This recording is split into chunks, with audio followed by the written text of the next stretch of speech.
বঙ্গোপসাগরে সৃষ্ট লঘুচাপ ঘনীভূত হয়ে সুস্পষ্ট লঘুচাপে পরিণত হয়েছে। রবিবার থেকে বাংলাদেশ ও তার কাছাকাছি গাঙ্গেয় পশ্চিমবঙ্গ এলাকায় অবস্থান করছে। এর প্রভাবে উত্তর বঙ্গোপসাগর এলাকায় গভীর সঞ্চালনশীল মেঘমালা তৈরি অব্যাহত রয়েছে। এই পরিস্থিতিতে উত্তর বঙ্গোপসাগর বাংলাদেশের উপকূলীয় এলাকা এবং সমুদ্র বন্দরগুলোর উপর দিয়ে দমকা অথবা ঝোড়ো হাওয়া বয়ে যেতে পারে। এই সময় দেশের বিভিন্ন স্থানে ভারী থেকে অতি ভারী বর্ষণ হতে পারে বলে জানিয়েছেন আবহাওয়াবিদরা।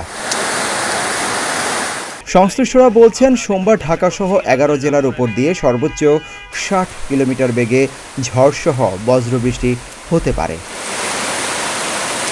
ঢাকা, ফরিদপুর, মাদারীপুর, খুলনা, যশোর, বরিশাল, পটুয়াখালী, নোয়াখালী, কুমিল্লা, চট্টগ্রাম এবং কক্সবাজার জেলার উপর দিয়ে দক্ষিণ অথবা দক্ষিণ পূর্ব দিক থেকে ঘন্টায় 45 থেকে 60 কিলোমিটার বেগে ঝোড়ো হাওয়া বয়ে যেতে পারে। এই অবস্থায় চট্টগ্রাম, কক্সবাজার, মোংলা ও পায়রা সমুদ্র বন্দরকে 3 নম্বর স্থানীয় সতর্কতা সংকেত দেখিয়ে যেতে বলা হয়েছে।